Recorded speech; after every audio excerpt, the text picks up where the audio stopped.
Bon, aujourd'hui, je vais pas te faire mon intro légendaire. On va parler de choses un peu plus personnelles. Je vais te partager un objectif de vie que j'ai atteint et peut-être que toi, ça peut t'inspirer. Je te le partage car mon but, encore une fois, c'est juste de partager mes pensées et comment je raisonne, etc. Donc, j'espère en tout cas que toi, tu pourras trouver des informations intéressantes par rapport à ça. Un des objectifs de vie que j'avais, donc avant de t'en parler, il faut que je te raconte quand même l'histoire un minima. Je suis asiatique, donc d'origine chinoise, né en France, né de parents immigrés. Durant, entre guillemets, toute mon enfance, j'ai été très pauvre. Je sais ce que c'est de ne pas avoir beaucoup d'argent, de manger tout le temps la même chose, manger du riz ou des pâtes rapides. Donc on appelle ça en France instant noodle, tu sais, les trucs que tu mets un peu d'eau chaude, etc. Enfin bref, c'est bourré de conneries. Donc tu manges pas très bien, tu manges pas ta faim, tu t'achètes pas vraiment ce que tu as envie. Tu essaies d'économiser de l'argent un peu où tu peux. Toi, tu es un enfant, donc tu es un peu impuissant face à ça. Tu vois tes parents qui bossent énormément, comme des fous, entre 60 et 80 heures, voire plus par semaine sans jamais te prendre de vacances, tu les vois pas trop, etc. Pareil, hein, tu galères, bon, t'es un enfant donc tu t'en fous un peu, tu vois.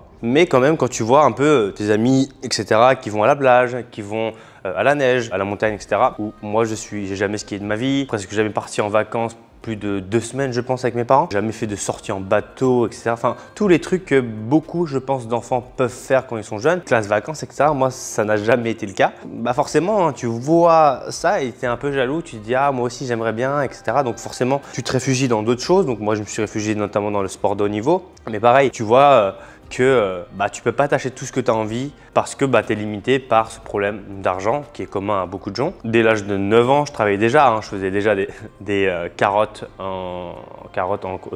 des fleurs en carottes, pardon. Je nettoyais des verres, je nettoyais des assiettes, je travaillais dans le restaurant de mes parents. 14 ans, 15 ans, je travaillais sur des marchés. Donc je sais pas si vous savez ce que c'est. Vous savez quand vous allez le marché le dimanche, quand il y a un camion avec de la nourriture, moi je travaillais dedans déjà à 15 ans. 15 ans jusqu'à presque 18-19 ans. Je conduisais le camion, etc. Enfin bref, il me faisait confiance. Et d'ailleurs, ça c'est cool. Mais voilà, j'ai toujours travaillé et donc j'ai toujours eu cette valeur de l'argent très présente. Mais surtout, je voyais cette inégalité finalement où moi en tant que chinois, ça va être plus dur pour moi de réussir, donc il va falloir que j'en fasse beaucoup plus que les autres. Et comme mon père me disait souvent, Thomas, on n'est pas français, donc si on veut réussir, il faut en faire plus que les autres. Et c'est comme ça. Je cherche pas les problèmes. Moi, j'étais un peu casse-couille. Même si j'étais un peu casse-couille, je restais dans les règles parce que c'est ce qu'on m'a inculqué de pas chercher les problèmes. On t'insulte, on te traite de chinois, enfin bref, toutes les insultes racistes qu'on peut connaître, en tant que chinois, on les a. Tu prends.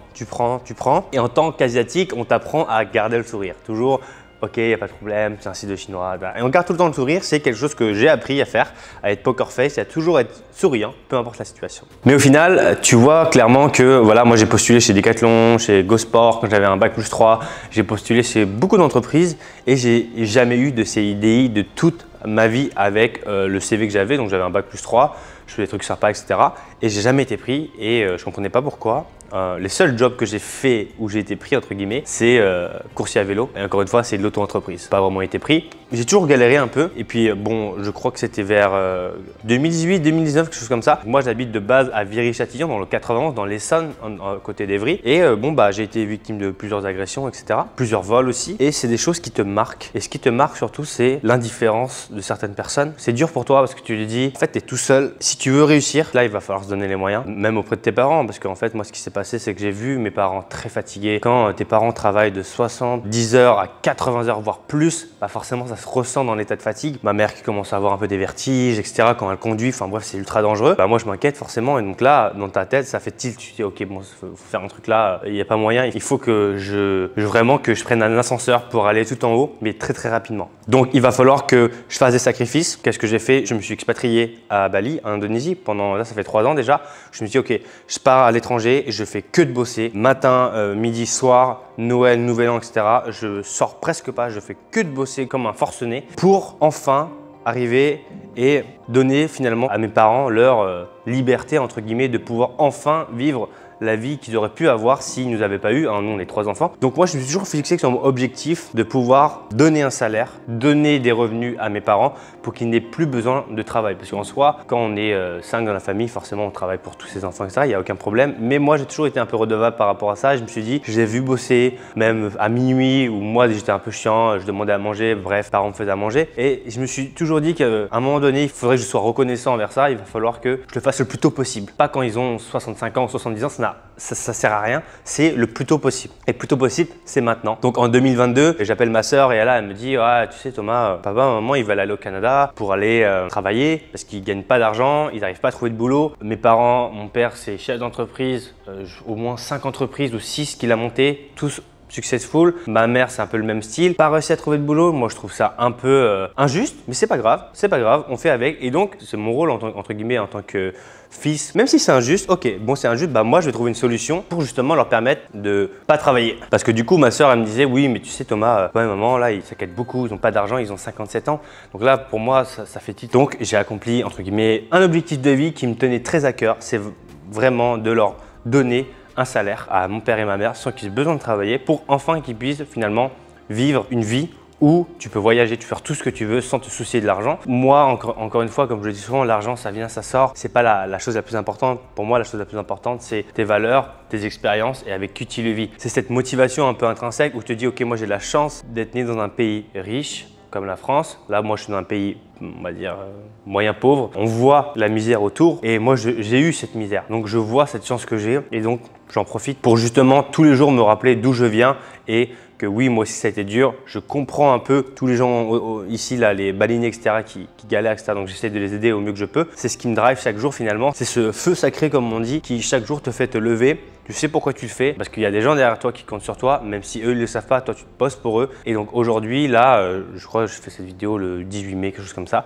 bah, j'ai enfin pu répondre à cette problématique. D'ailleurs, je les invite le 31 mai, quelque chose comme ça. Donc je vais leur offrir aussi pareil leurs meilleures vacances de toute leur vie qu'ils n'ont jamais eu. Parce que pour moi, c'est une façon un peu d'être redevable. Il n'y a rien de mieux, entre guillemets, que de faire plaisir à des gens qui sont très proches de soi, surtout ses parents. Moi, j'ai vécu l'injustice et mon but, c'est pas de la rendre. Mon goal ultime, c'est un peu d'aider le plus grand nombre de personnes à enfin pouvoir s'aimer, se transformer, se sentir bien et pouvoir se dire ok, ce petit mec là, il a changé ma vie, littéralement changé ma vie. Ça fait 40, 50 ans que je galère, il est arrivé et waouh. Et en fait, c'est ça que moi je recherche. Donc c'est pour ça que j'ai encore une fois cette valeur de l'injustice qui m'est très fort. Donc je bosse pour forcément. Même là, quand j'aide mes parents, etc., c'est encore une fois dans une démarche d'aider parce que pour moi, il n'y a rien de plus noble que d'aider des personnes de la manière la plus honnête possible, encore une fois. C'est des valeurs qui me sont propres. Peut-être que certains d'entre vous partagent les mêmes valeurs. J'ai essayé de le faire à ma propre mesure. Donc voilà pour cette petite vidéo un peu de mon histoire et pourquoi je faisais ça. Donc là, j'ai atteint un des premiers objectifs, c'était finalement d'aider mes parents financièrement à leur donner une liberté et à pouvoir leur donner une vie qu'ils n'ont jamais eue, entre guillemets. Donc là, c'est le moment pour eux de vraiment vivre. Donc j'ai hâte pour eux en tout cas. Et aussi, peut-être que je vous partagerai des images notamment. Ils arrivent très bientôt, donc je vais leur offrir leurs meilleures vacances de toute leur vie. Pas l'habitude de faire ce genre de vidéo un peu personnelle, mais je pense que c'est important aussi de partager, même pour moi. Donc ça, ce sera peut-être une vidéo que je pourrai regarder d'ici 2, 3, 4, 5 ans et me dire ah, en 2022, j'ai fait ça, c'était cool. Voilà, en 2025, j'ai fait ça, c'est encore mieux. Ok, cool. Voilà, bref, à bientôt. Merci d'avoir regardé. Ciao, ciao.